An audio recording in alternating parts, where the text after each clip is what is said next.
People के पेड़ के नीचे जाके बैठ जाता था, रातों में उठ के छत पे जाके मीठा खाने लग जाता था। कुछ तो है एंटिटी जिसने सबका एक कर रखा है खराब। उस एंटिटी को पता चल गया कि उसकी एग्जिस्टेंस हमें पता है। जय श्री राम दोस्तों, आप सभी का स्वागत है अक्षय वशिष्ठ चैनल पर। इस चैनल पर मैं अक्षय वशिष्ठ आपको ऐसे पैरानॉर्मल इंसिडेंट और एक्टिविटीज के बारे में बताता हूँ जो कि हमारे फॉलोअर और सब्सक्राइबर हमारे साथ शेयर करते हैं। इंस्टाग्राम आईडी, जीमेल आईडी और अब एक ऐसा फोन नंबर जो कि आप स्क्रीन पर देख सकते हैं। तो कभी आपके साथ कोई पैरानॉर्मल इंसिडेंट हुआ हो, आप उसे रिकॉर्ड करके भेज सकते हैं। मैं अक्षय वशिष्ठ उसे नरेट करूंगा अपनी आवाज में। आगे बढ़ने से पहले एक छोटी सी अनाउंसमेंट कि हमने अपना पॉडकास्ट चैनल न्यूली स्टार्ट किया है, तो डिस्क्रिप्शन में उसका लिंक मिल जाएगा और स्क्रीन पे उसका नाम भी आपको दिख रहा होगा, अक्षय वशिष्ठ हॉरर शो के नाम से। तो उसी तरीके से हमारे पॉडकास्ट को भी प्यार दीजिए जिस तरीके से आप इस यूट्यूब चैनल को प्यार दे रहे हैं। हमारे यूट्यूब और इंस्टाग्राम को जितना आप प्यार देते हो उसके लिए तहे दिल से शुक्रिया। हमने अपना फेसबुक पेज भी स्टार्ट कर दिया, तो हमारा सारा एक्सक्लूसिव कॉन्टेंट और हमारी रील्स आपको फेसबुक पे भी अवेलेबल हो जाएंगी। अक्षय वशिष्ठ हॉरर सर्च कीजिए और हमारे फेसबुक पेज पे आ जाइए। किसी फालतू पेज को फॉलो मत कीजिए, उनको बढ़ावा मत दीजिए। ये जो रियल इंसिडेंट मैं आपके सामने लेके आता हूँ, इन रियल इंसिडेंट को लाने का सबसे बड़ा जो मुद्दा होता है वो है एक अवेयरनेस। पैरानॉर्मल और गोस्ट एक्टिविटीज से रिलेटेड जितनी भी अवेयरनेस वीडियोस मैं ला सकता हूँ मैं लाता हूँ, और बताने वाले आप में से ही कुछ लोग होते हैं। आज का जो रियल इंसिडेंट है उससे आप बहुत सीख ले सकते हैं, खासकर वो लोग जो अपनी लाइफ में वर्किंग प्रोफेशनल बन के रहते हैं। आज का इंसिडेंट हमें अखिल ने बताया, जिनकी पूरी परवरिश दिल्ली के शाहदरा में हुई है। अखिल ने बताया कि बाय प्रोफेशन वो एक डिजिटल मार्केटर हैं। अखिल ने अभी तक जो स्टडीज़ की उसमें उन्होंने डिजिटल मार्केटिंग में MBA किया था। डिजिटल मार्केटिंग में हमें ऑनलाइन प्रमोशंस करने होते हैं, अपनी एड चलानी होती है, और अखिल शुरू से ही सोशल मीडिया में बहुत ज़्यादा इंटरेस्टेड थे। अखिल ने बताया, अक्षय भाई 2023 से पहले मैं एक कंपनी में ज्वाइन कर रहा था, लेकिन 2023 में मुझे एक प्रपोजल आया और कॉलेज बहुत नामी ग्रामी था और हाइक भी मुझे बहुत अच्छा मिल रहा था। मैंने बिना कुछ सोचे समझे सीधा अपनी कंपनी में रिजाइन दे दिया और 2023 में उस कॉलेज को ज्वाइन कर लिया। अखिल ने बताया, अक्षय भाई उस कॉलेज का मैं नक्शा आपको बता देता हूँ। जब मैंने उसे ज्वाइन किया था तो वो किस तरीके का दिखता था। 8 फ्लोर थे उस कॉलेज के। साउथ दिल्ली का नामी ग्रामी कॉलेज हुआ करता था एक टाइम पर। उस कॉलेज में एडमिशन लेने के लिए लोग डोनेशन दिया करते थे, लेकिन 2023 में जब अखिल ने उस कॉलेज को ज्वाइन किया तो उसके बुरे हाल हो रखे थे। अखिल को पहले पता नहीं था। जब अखिल वहाँ पर गए, उन्होंने बताया कि अक्षय भाई बैचेस बहुत कम थे, स्टूडेंट्स बहुत कम थे। लेकिन जब अखिल ने इस बारे में HR से बात की तो HR ने बताया, जो वहाँ पर ह्यूमन रिसोर्सेज की टीम थी, उन्होंने बताया कि अभी छुट्टियाँ चल रही हैं या बच्चे कहीं ना कहीं गए हुए हैं, कुछ ना कुछ करिकुलम एक्टिविटीज़ में वो ज्वाइन कर चुके हैं, इसलिए अभी हमारे एडमिशन नहीं हो रहे। लेकिन अखिल का मानना था कि इतना नामी ग्रामी कॉलेज जिसका एक टाइम पर नाम हुआ करता था, रिव्यूज़ आपको भर भर के दिखते थे, आज के टाइम पर वहाँ पर बच्चे क्यों अवेलेबल नहीं है। खैर, अखिल ने अपना पूरा जो है टीम का स्ट्रक्चर बताया कि 8 मंजिल का वो कॉलेज था और सबसे पहले बेसमेंट आता था, फिर ग्राउंड फ्लोर पर रिसेप्शन था। फर्स्ट फ्लोर पर अखिल की टीम बैठा करती थी जिसमें 5 से 6 लोग थे। एक अखिल थे जो वहाँ पर डिजिटल मार्केटर थे, एक अनुराग थे जो ग्राफिक डिज़ाइनर थे, एक निखिल भैया थे उनके जो उनसे पहले के वहाँ पर ज्वाइन कर चुके थे। वो वहाँ पर ऑनलाइन प्रमोशन का ही काम किया करते थे, एड्स वगैरह का, और 1-2 स्टाफ था जो इंटर्न्स वगैरह थे। एक किसी की रिक्वायरमेंट थी वहाँ पर कंटेंट मार्केटर की, जिन्होंने बाद में ज्वाइन किया था। अखिल ने बताया, अक्षय भाई जब मैंने उस कॉलेज को ज्वाइन किया तो सब कुछ शुरू में बहुत अच्छा था। अखिल ने बताया कि अक्षय भाई कभी कभार हमें प्रिंट आउट्स का काम पड़ता था, तो हमें बेसमेंट में जाना पड़ता था और बेसमेंट में लाइब्रेरी थी और वहीं पर हमारा प्रिंटर रखा था। इसके बाद अखिल ने बताया कि अक्षय भाई जब हम लाइब्रेरी में जाते थे तो वहाँ पर बहुत ही अजीब सी स्पूकी वाइब्स आती थी। हालांकि अब जब HR ने बताया कि वहाँ पर छुट्टियाँ चल रही थी तो कॉलेज खाली रहा करता था और कॉलेज भी बहुत ही ज़्यादा स्पूकी वाइब्स दिया करता था। अखिल ने बताया कि अक्षय भाई मुझे एक दिन ना लाइब्रेरी में से कुछ प्रिंट आउट्स निकालने थे, तो वो सीढ़ियों से उतर के आते हैं, लाइब्रेरी में जाते हैं, और उस टाइम पर लाइब्रेरी में कोई भी नहीं था। उन्हें बहुत ही अजीब फीलिंग आ रही थी, ऐसा लग रहा था जैसे कोई एंटिटी या कुछ ना कुछ है जो उनके आगे पीछे घूम रहा है। उन्होंने इन चीज़ों को इग्नोर किया और वो सीधा प्रिंट आउट लेके ऊपर चलने लगे। उन्होंने बताया कि बेसमेंट के ऊपर जो ग्राउंड फ्लोर था वहाँ पर एक मिरर लगा हुआ था। जब वो ऊपर सीढ़ियों से जा रहे थे तो उन्हें मिरर में ऐसा दिखा जैसे कोई एक लड़की जिसने कॉलेज की यूनिफॉर्म पहनी हुई है, और वो उन्हें देखकर अचानक से हंसती है और भाग के किसी और तरफ चली जाती है। अखिल ने बताया कि अक्षय भाई मुझे लगा मे बी कोई स्टाफ होगा और मेरी मौजूदगी से शायद वो डर गया था, ये सोच के कि सर ने मुझे कोई एक्टिविटी करते देख तो नहीं लिया, हंसी मजाक वाली।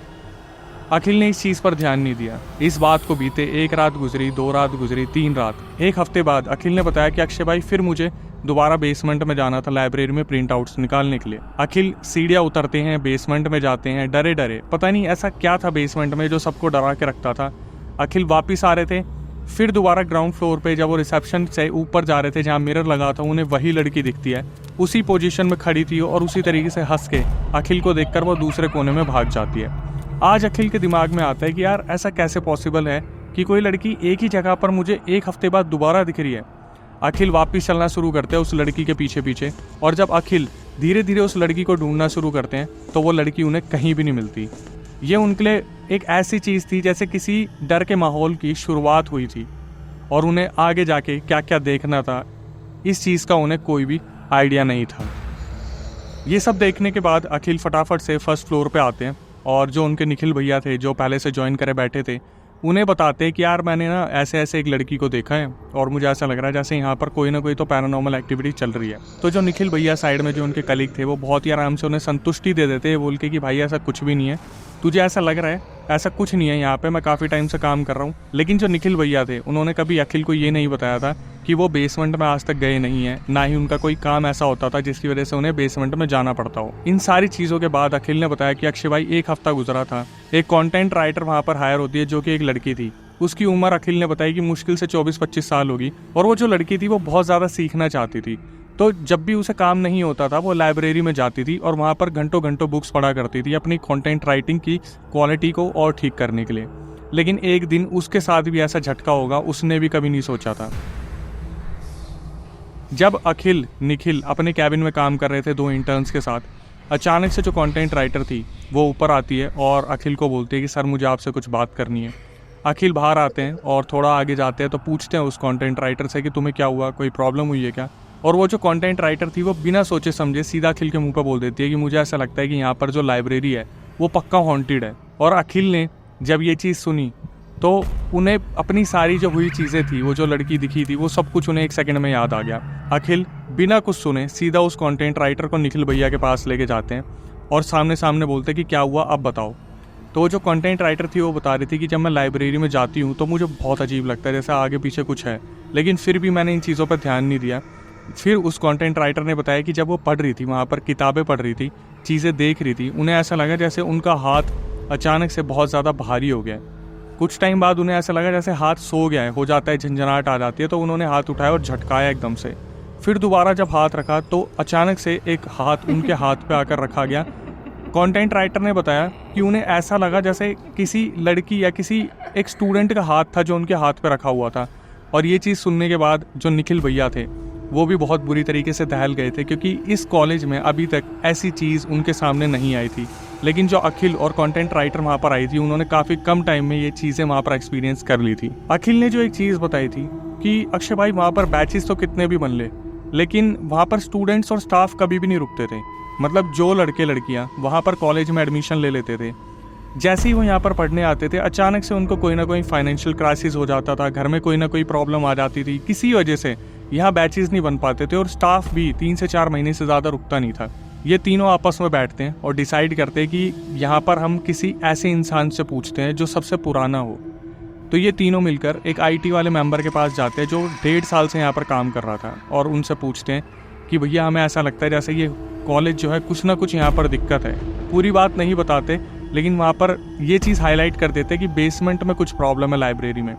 तो IT वाला इनकी सुन के सीधा इनके सामने बोलता है कि मुझे भी ऐसा लगता है। और ये चीज़ सुनने के बाद इन तीनों के पैरों तले ज़मीन खिसक गई थी कि इन्हें ये सुनने को मिलेगा IT वाले से, इन्होंने कभी नहीं सोचा था। तो IT वाले ने अपना एक्सपीरियंस बताया कि 3 से 4 महीने पहले जब उस कॉलेज में छुट्टियाँ चल रही थी, गर्मी की 2 महीने की छुट्टी होती थी, तो वो वहाँ पर कंप्यूटर लैब में कुछ काम करने गया था, ये देखने के लिए कि सारे कंप्यूटर चल रहे हैं या नहीं चल रहे, क्योंकि जब छुट्टियाँ ख़त्म होगी तो बच्चे वापस आएंगे तो कंप्लेंट नहीं आनी चाहिए। तो IT मेंबर जब वहाँ पे काम कर रहे थे अचानक से उन्हें ऐसे लगा कि उस लैब में लड़का लड़की बहुत ज़ोर ज़ोर से हंस रहे हैं, और वो इतना ज़्यादा अनकॉन्शियस हो गए थे, उनके दिमाग से ये चीज़ निकल गई कि छुट्टियाँ चल रही हैं। उन्हें लगा कि शायद कोई होगा जो वहाँ पर बैठ के बच्चे मजाक कर रहे होंगे। जब तक उन्होंने ये चीज़ रियलाइज़ की तब तक बहुत देर हो चुकी थी, क्योंकि उन्हें ऐसा लगा जैसे उनके पीछे अचानक से कोई आके खड़ा हो गया। और उन्हें जब याद आया कि यार कॉलेज की छुट्टियाँ चल रही हैं, तब तक उनके पीछे कोई एंटिटी थी जो शायद उन्हें नुकसान करने के लिए वहाँ पर खड़ी हुई थी। जो IT के मेंबर थे उन्होंने हनुमान चालीसा बोलना शुरू की, बिना पीछे देखे वो सीधा सीढ़ियों से निकले, जो कॉलेज के आगे बगीचा आता है वहाँ से निकलते हुए सीधा गेट से निकल के वो अपने घर चले गए। उन्होंने किसी का फ़ोन नहीं उठाया और 2 दिन बाद दोबारा अपने आप को उस कॉलेज में ज्वाइन करवाया, ये बोल के कि मेरी तबीयत ख़राब हो गई थी। उसके बाद उन्होंने हनुमान चालीसा का सहारा लिया और शायद कुछ ना कुछ कलावा बांधा या फिर कोई ताबीज़ पहना, जिसकी वजह से वो चुपचाप अपना काम करते रहे। ये सब जो थे अखिल, निखिल और वो कंटेंट राइटर सुन रहे थे, लेकिन वो इंटर्न्स तक भी इस बात को जाने नहीं देना चाहते थे।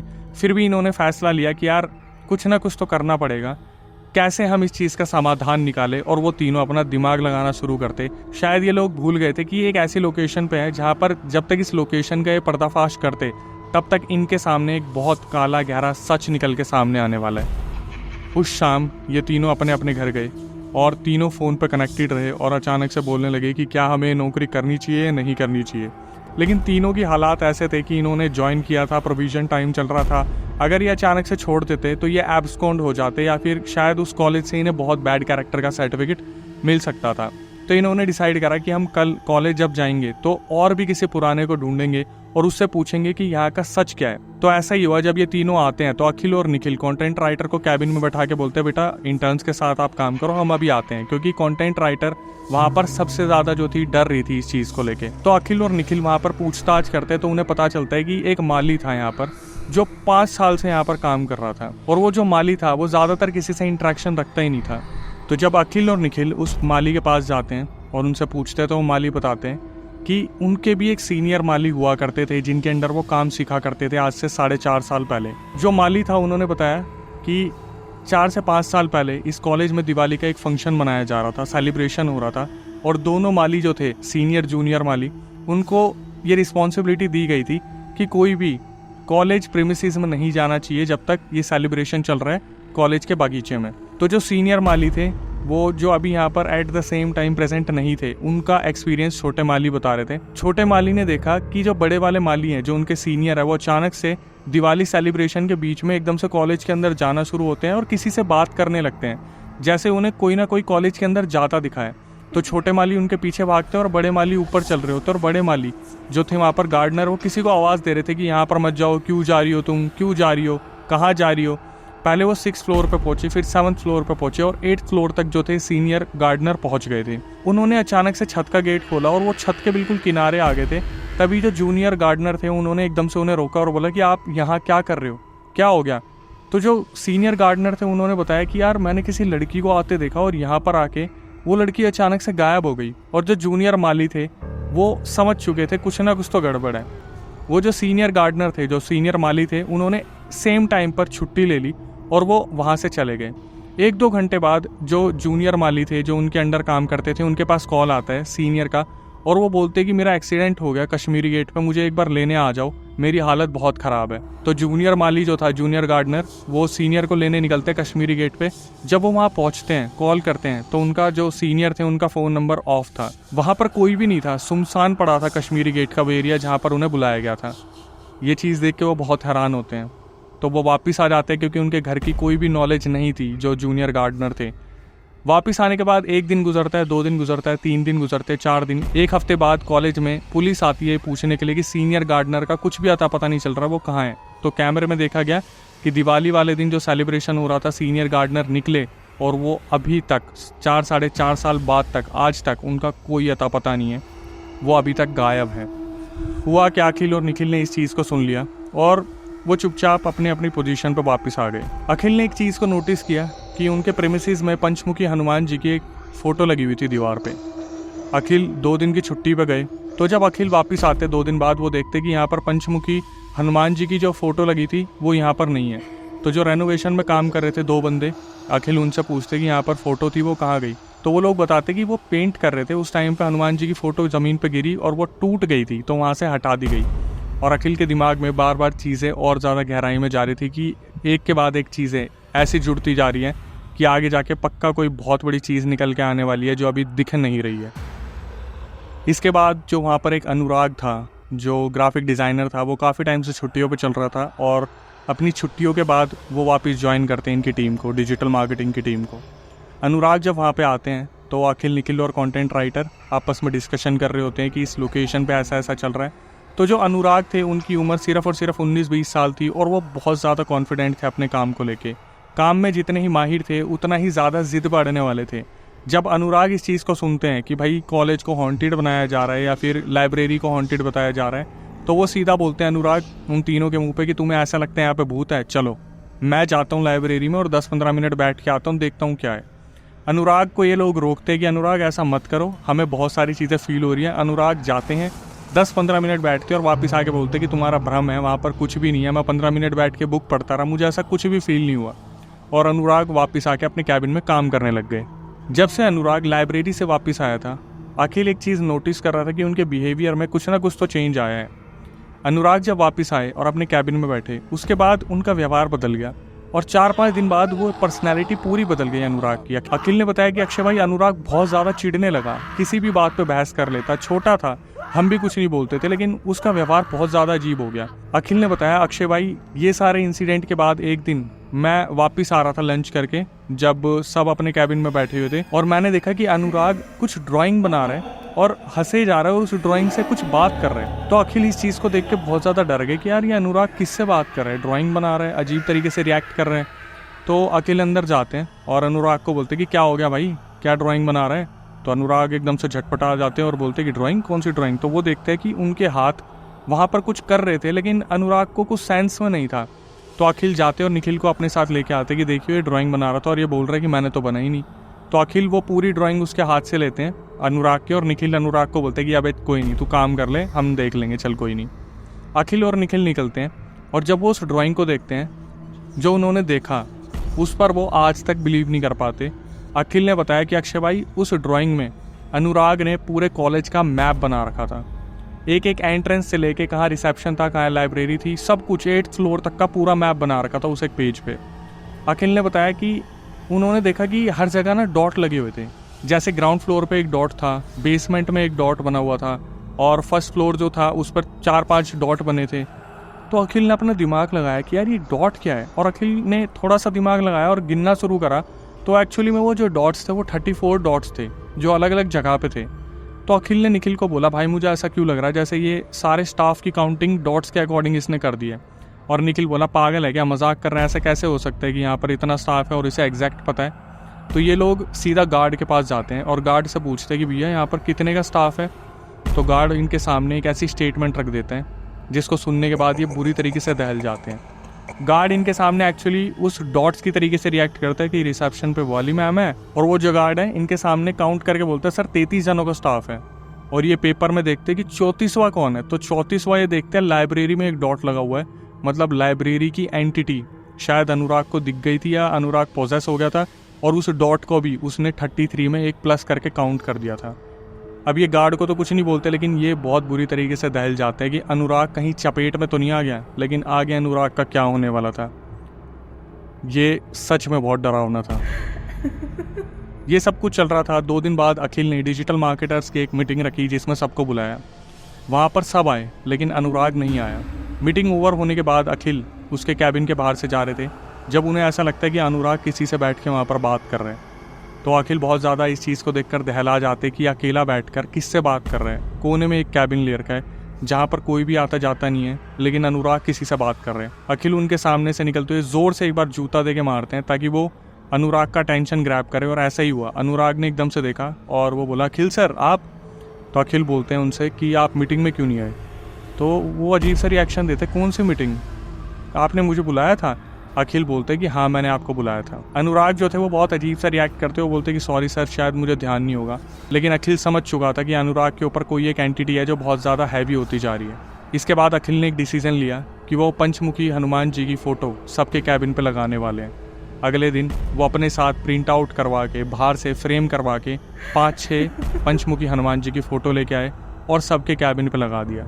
उसके बाद अखिल ने बताया कि अक्षय भाई वो लास्ट डे था अनुराग का, जिस दिन अनुराग आया था उसके बाद अनुराग ने सीधा कॉलेज को ड्रॉप आउट कर दिया, उसने अपनी जॉब छोड़ दी। सब धीरे धीरे ठीक होने लगा। 1 महीना 1.5 महीना गुजर गया जब अखिल निखिल ने डिसाइड किया कि यार अनुराग का हमें पता करना चाहिए, क्योंकि वो जो अनुराग था वो फ़ोन भी पिक नहीं कर रहा था इन दोनों के। तो ये दोनों अनुराग के घर जाते हैं और उनके पापा से बात करते हैं। तो अनुराग के जो पापा थे वो बताते कि अनुराग बहुत ही अजीब हरकतें कर रहा था जब से उस कॉलेज को ज्वाइन किया। रात को वो छत पे जाता था, छत पे रात के 12-2 बजे बैठ के पता नहीं किससे बातें करने लगता, मीठा खाने लगता, कभी दूध पीने लगता मीठा छत पे जाके। और जब घर वाले पूछते तो वो बहुत चिल्ला चिल्ला के जवाब देता था तो अखिल निखिल के पूछने पे उनके अनुराग के पापा ने बताया कि अनुराग को इलाज के लिए नोएडा भेज दिया है, शायद उसको कोई ना कोई प्रॉब्लम हो गई है। लेकिन अखिल और निखिल कैसे समझाए कि अनुराग किस चीज़ के चपेट में आ चुका है। यहाँ पर आके अखिल को ऐसा लगा कि दिक्कतें बहुत ज़्यादा बढ़ रही हैं। अखिल अपने घर पे आके अपनी मम्मी को सब कुछ बता देते हैं, क्योंकि अखिल को ऐसा लग रहा था कि उनके साथ भी कुछ अजीब सा हो रहा है। अखिल ने अपने डिस्क्रिप्शन में बताया कि वो एक बॉडी बिल्डर थे और 1 से 2 महीने में उनका 10 किलो वेट गिर गया था, और उनकी मम्मी भी इस चीज़ को ऑब्जर्व कर रही थी। तो वो क्या करती है, अखिल को बोलती है कि तुझे कहीं जाने की ज़रूरत नहीं है। वो बहुत ही ज़्यादा पूजा पाठ में थी, एक गुरुजी को फॉलो करती थी। वो कुछ मंत्र बोलती है और बोलती है कलावा अपने हाथ से मत उतारियो, तेरे को वो कोई भी एंटिटी होगी छू नहीं पाएगी जब तक तू उसके एरिया में नहीं जाएगा। तो अखिल अपने दिमाग में सोचते कि यार अब ऐसे कॉलेज में करना ही क्या है जहाँ पर ना तो कोई रुक रहा है और अपनी जान की सलामती के लिए भागना पड़ रहा है। अखिल फाइनली आके रिज़ाइन डाल देते हैं। इंस्टेंट रिज़ाइन नहीं करते, लेकिन वो 1 महीने का नोटिस पीरियड सर्व करने वाले थे जब तक कि उनका रिप्लेसमेंट ढूंढा जाए। धीरे धीरे वक्त गुजरा, रातें बीती, 1 हफ्ता गुजरा। अखिल और निखिल बाहर लंच करने जा रहे थे और जो कंटेंट राइटर थी वो लंच करके वापस आ रही थी। तो अखिल ने बताया कि अक्षय भाई, जब हम लंच के लिए जाते थे अपने कॉलेज से बाहर तो एक बरगद का पेड़ पड़ता था, हम वहाँ से जा रहे थे अखिल और निखिल, तो सामने से कंटेंट राइटर आ रही थी। सुबह से हमारी उससे बात नहीं हुई थी क्योंकि काम का लोड बहुत ज़्यादा था। तो कंटेंट राइटर ने एकदम से हमारी तरफ हाय करा और अचानक से उसने अजीब सी शक्ल बनाई। तो ये लोग अखिल निखिल दोनों खाना खा के जब वापस आए और कंटेंट राइटर से पूछा कि आपने ऐसा रिएक्शन क्यों दिया, तो कंटेंट राइटर ने बताया कि तुम जब पेड़ के आगे निकले तो मुझे ऐसा लगा जैसे पेड़ के पीछे से कोई परछाई चल के तुम्हारे पीछे जा रही थी। ये सुनने के बाद अखिल बस ये इंतज़ार कर रहे थे कि कब मेरा रिप्लेसमेंट आएगा और कब मैं इस कॉलेज को छोड़ के जाने वाला हूँ। धीरे धीरे कुछ दिन और बीते और फाइनली एक रिप्लेसमेंट आ गया अखिल का। एक अब्बू नाम के सर थे जो उत्तराखंड से आए थे। तो अखिल ने बताया कि अक्षय भाई, गर्मियों का टाइम था और फर्स्ट फ्लोर का जहाँ डिजिटल मार्केटिंग की टीम बैठती थी वहाँ AC नहीं चल रहा था, तो मैं तो जाने वाला था। तो अब्बू सर ने डिसाइड करा कि लाइब्रेरी में ठंडक रहती है तो सबको लाइब्रेरी शिफ्ट कर दिया जाएगा। तो अखिल जो था डरता डरता अब्बू सर को लाइब्रेरी में लेके गया लाइब्रेरी दिखाने के लिए। और जब वो वापस आ रहे थे तो ग्राउंड फ्लोर पे एक टीचर मिल गई जो कि एक फैकल्टी थी। तो इन दोनों से फैकल्टी ने पूछ लिया अब्बू सर से और अखिल से कि आप नीचे से आ रहे हो, आप नीचे क्या करने गए थे। कि अखिल बोलते कि मैं रिज़ाइन पे हूँ, इन्होंने न्यूली ज्वाइन किया है और ये पूरी टीम को बेसमेंट लेके जा रहे हैं क्योंकि फर्स्ट फ्लोर पर AC नहीं चल रहा है। तो जो टीचर थी वो बोलती कि अगर ऐसा है तो प्लीज़ आप जल्दी करो ना थोड़ा, क्योंकि मेरे को तो लाइब्रेरी में सिटिंग मिली हुई है लेकिन मेरे को लाइब्रेरी में अकेले बैठते हुए डर लगता है। तो वहाँ पर अखिल एकदम से चौंक जाते हैं और वो सोचता है कि अब्बू सर ने नया नया ज्वाइन किया है, इनके सामने ये क्यों बोल दिया मैडम ने। तो अखिल बोलते कि क्या हुआ ऐसा। तो मैडम बोलती है कि जब भी मैं नीचे जाती हूँ पढ़ने बैठती हूँ मुझे ऐसा लगता है कि मेरे आगे पीछे से कोई गुजर रहा है। जो अब्बू सर आए थे वो अखिल की तरफ देखते हैं, अखिल एक बार देखते हैं और बोलते हैं चलो सर कोई नहीं, मैम को ऐसा लग रहा होगा। तो जो वहाँ पर अब्बू सर आए थे उन्होंने 1 सेकंड नहीं लिया ये बोलने के लिए कि हाँ उस लाइब्रेरी में एक्चुअली में एक लड़की है।